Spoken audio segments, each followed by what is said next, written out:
Hello, I'm Yemisi Lanredo. The top stories on Business Tonight. Renewed interest in equities as Nigerian stock market trading remains upbeat. Index increases further by 0.25%. Interbank market Naira scarcity raises overnight tenor offered rate to 120%.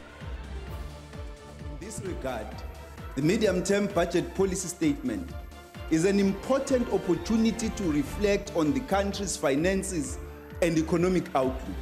And to South African Rand extends losses after Finance Minister Gigeba's budget speech. United Kingdom growth figures raise chances of interest rate rise.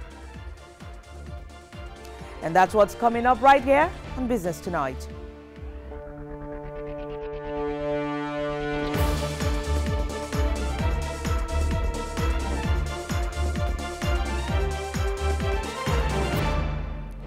Nigerian stock market closed on Wednesday in the positive territory following renewed interest in the equities market by investors. Effiong Ekop is here with today's stock market report. Investors at the nation's stock markets are responding to third quarter results submitted to the stock exchange by some quoted companies.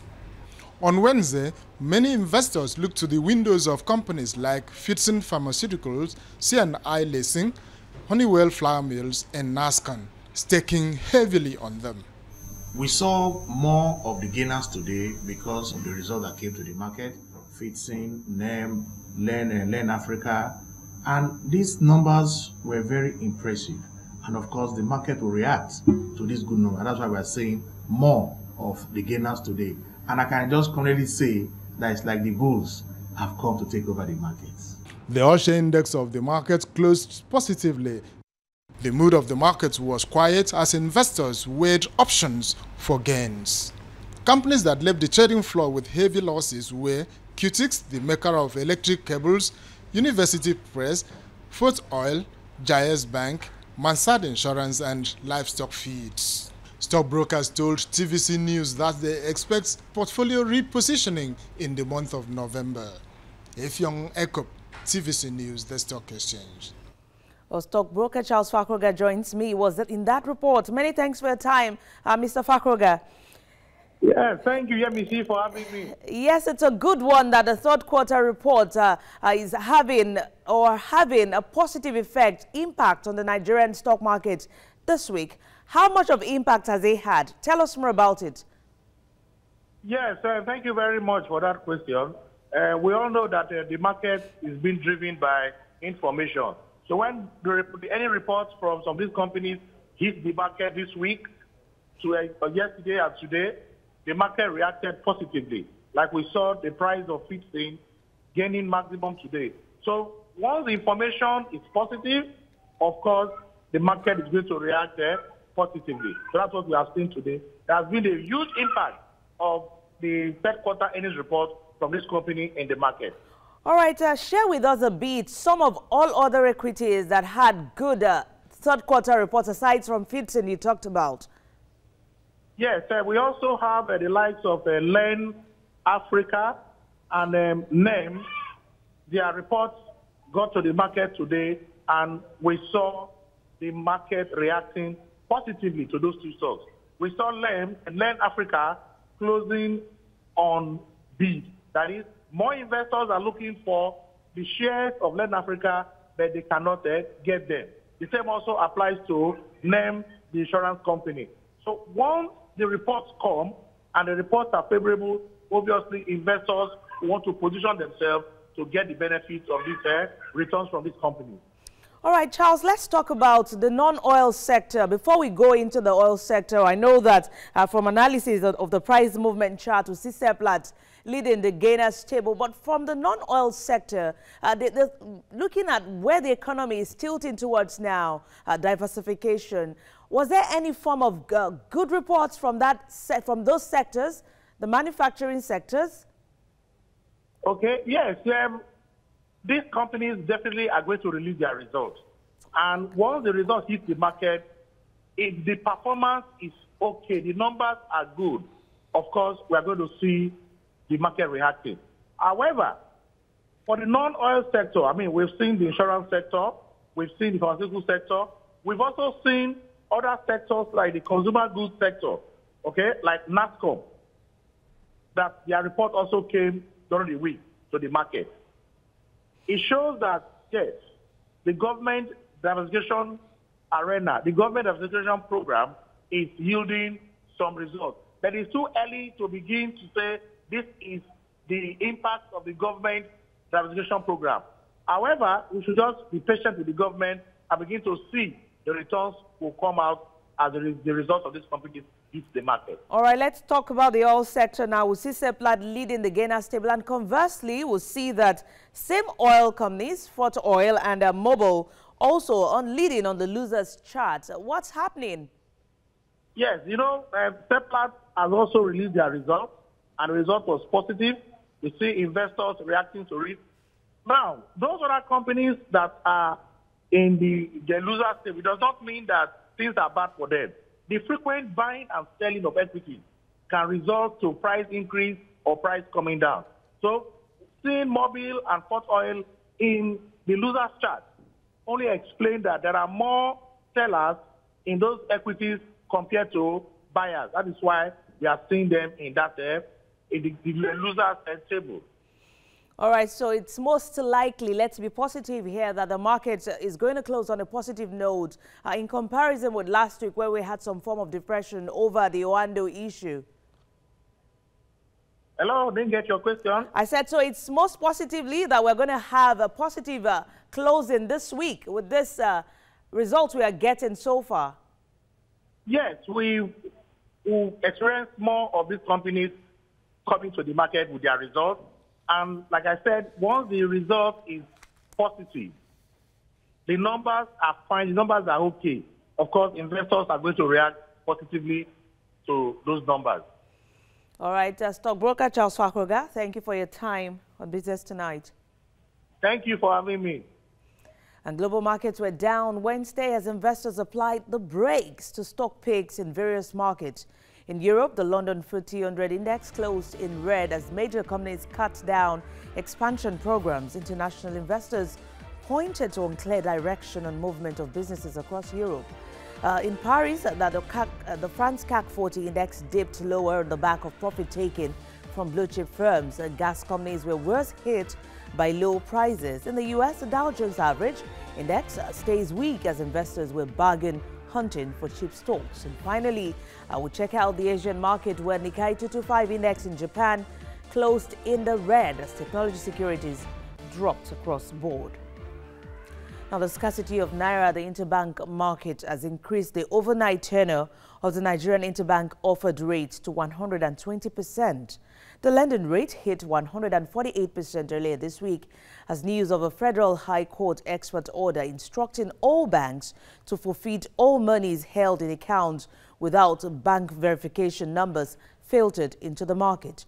Well, some analysts attributed the development of the Central Bank of Nigeria's open market operations as well as its sustained wholesale secondary market intervention sales auction that requires firms to deposit Naira cash before they can purchase dollars. And the Nigerian government has been advised to prioritize capital expenditure over recurrent spending. Report from Financial Derivative urged the government to close the gap between budget allocations and actual disbursements and engage the private sector for additional investment. The report says this would create a business operating environment more conducive for growth. And according to FDC, increased spending on roads, railways and power plants would create jobs and improve the general quality of life. Well, after the break, we have more talks on the privatization exercise, and the boss of BP will be talking to us on that on Business Tonight. Just stay with us.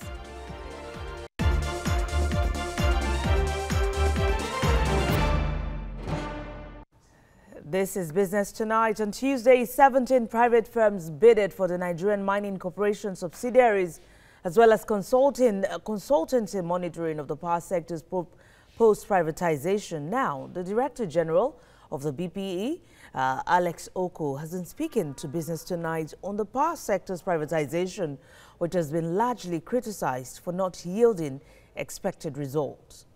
National assets, infrastructure and enterprises that we reform, privatize or commercial in one way or another. So for me it's been a very interesting experience, and like I said, a great testimony of the transparency of the process. You know, we had reserve prices for the mining corporation assets.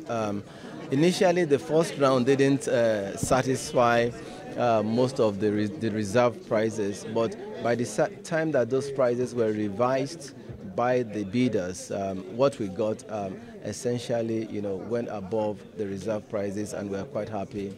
I think that we need to understand that, the situation of the power sector prior to 2013, when the assets were privatized, is far worse than what we are now. Prior to now, we're generating about 2,700 megawatts. We're doing close to 6,000 now. It's not sufficient, but at least it's some improvement in where we were in 2013. In terms of the distribution infrastructure, the kind of investments that are necessary to improve the feeders, the transformers, the distribution network, we haven't seen that kind of investment yet, but we're also not where we were under the PHCN management. So yes, in terms of the power privatization, delivering its intended objectives in providing constant power, we're not there yet. But we're a considerable distance from where we used to be. And we're quite happy that, eventually that privatization will deliver on its objective of power for all. Food experts say modern technology is critical to improving Nigeria's agricultural value chain. They advise the country to act fast in adapting this mechanism, which can potentially change its economic fortunes. Lara Folayo reports. The process of adding value to agricultural commodities from production to consumption is the value chain. The several clogs in the wheel of this process in Nigeria include fertilizer imbalances, outdated planting as well as harvesting practices, and middlemen challenges, among others. Food scientists are now seeking biotechnology use in agriculture as it allows for greater value addition. If you don't look into the value chains, that means, it's to go back to zero. So this calls for increased application of biotechnology in agriculture, and that is the use of modern technology tools. They are positive the use of this technology will help cut down on crop rotation for pest control. What it allows us to do is to increase the yields of certain crops, and also, in many cases, to improve the nutritional value. Nigeria is extremely dependent on food imports, with the authorities having to subsidize for price stability, a situation agricultural sector watchers believe could be avoided with the right technology. We have to apply biotechnology to reduce the effect of stresses in the environment like diseases, flood, or even drought, and so on. We have to apply biotechnology to make the system more efficient, to make it more sustainable. And in that way, you can create wealth, create jobs, and so on. Nigeria remains Africa's largest and fastest growing population. There are fears of greater food insecurity as the population increasingly expands. We must decide as a nation which way are we going. Biotechnology, it will give up the kind of leapfrogging that we had with telephone when we moved from the days of where we are carrying telephones to now the digital age of the phones. The food experts recommend that technology be used to step up agricultural production in the country to avoid an imminent food crisis as the population expands. Lara Folayo, TVC News, Abuja. And the national president of the Nigerian Association of Chambers of Commerce, Industry, Mines and Agriculture say there is need for constant consultations with members and government agencies. Yalode Alabalosin was speaking at an interactive session with corporate members where she stressed that this will help address most of the challenges facing the organized private sector. Business correspondent to Lokwe Ogunjobi reports. The organized private sector remains undoubtedly a key component in Nigeria's quest for economic rebirth. This much has been identified at several forums by the country's vice president.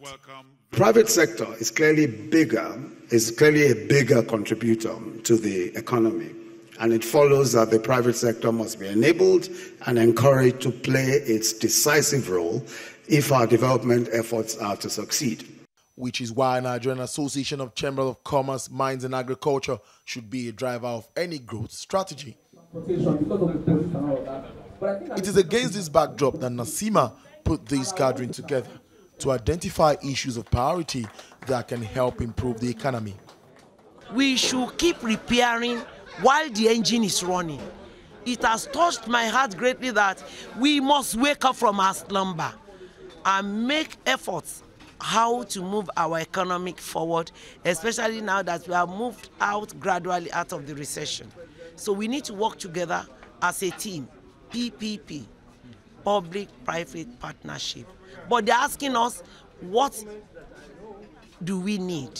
So we need to rub minds together today with our corporate members from different organizations and see which way forward for NASIMA to get our members' businesses running.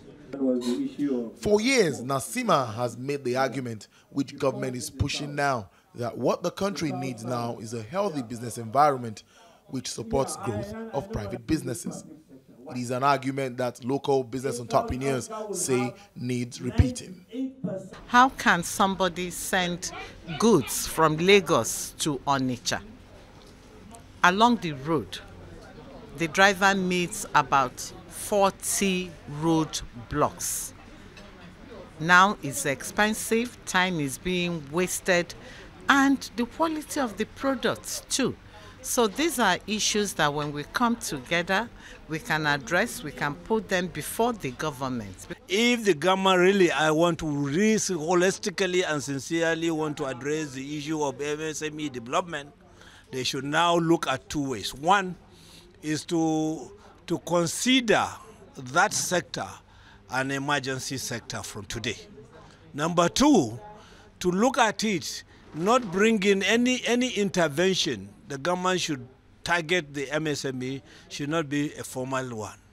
And while the government fixes its sights on getting the ease of doing business right, these business leaders say the perennial challenges of multiple taxation and infrastructure deficit cannot be left on the to-do list for too long.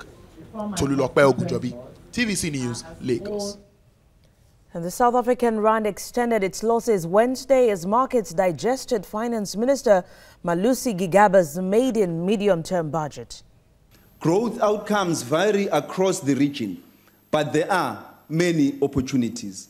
For example, Kenya and Ethiopia are expected to grow at 5% and 8.5% respectively in 2017 due to strong domestic demand and infrastructure investment. Our firms are in a great position to capitalize on renewed growth in Africa. The development of our region will depend on how we leverage our global relations and the ability to mobilize both domestic and international resources. A key opportunity in this regard is to improve regional trade by upgrading key ports of entry, especially Beit Bridge, which is the gateway to the North-South corridor. The Department of Home Affairs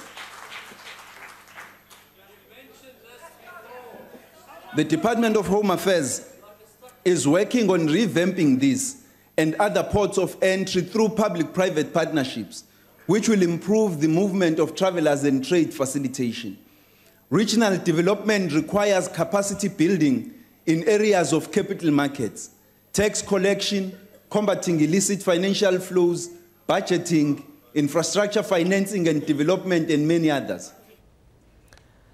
But the rand reacted harshly to this, breaching 14 rand to a dollar, its weakest level this year. The currency is unhappy with Finance Minister's speech that the government is disposing a portion of its stake in Telkom, as well as looking for a strategic equity partner to help turn around the national carrier at South African Airways. Gigaba says Eskom may also require government assistance if the proposed tariff hikes are not approved. Analysts say the financial deterioration of major state-owned enterprises is a clear and substantial danger. Well, after the break on business tonight, we'll be talking about the United Kingdom's raising chances, its growth raising chances of interest rate rise. Do stay with us.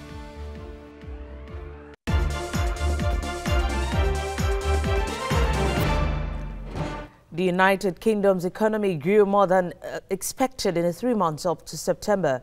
Gross domestic product for the quarter rose by 0.1% more than in its first 2 quarters of the year to 0.4%.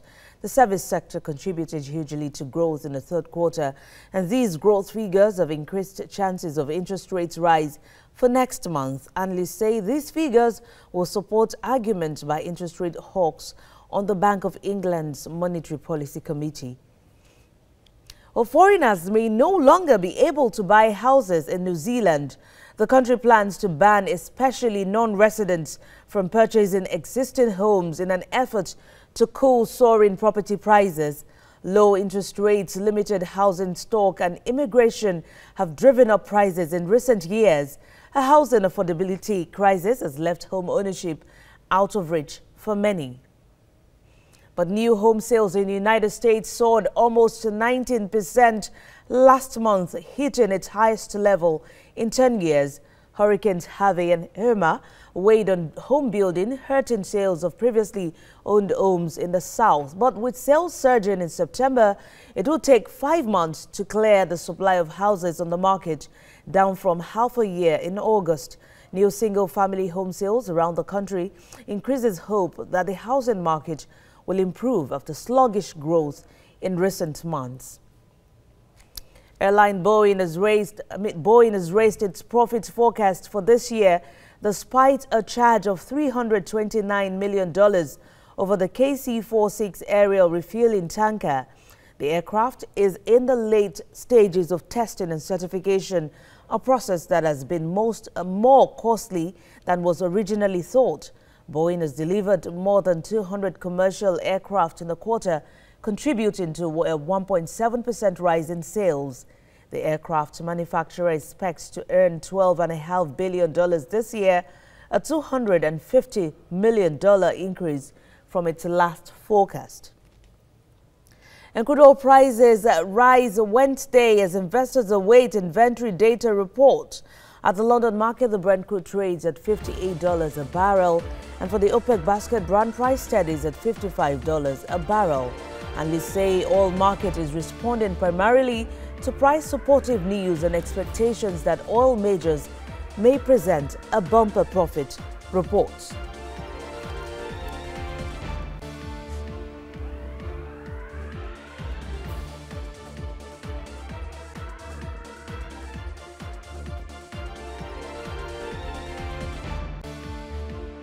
And that's Business Tonight. Thank you for watching. I am Yemisi Lanredo. Good night.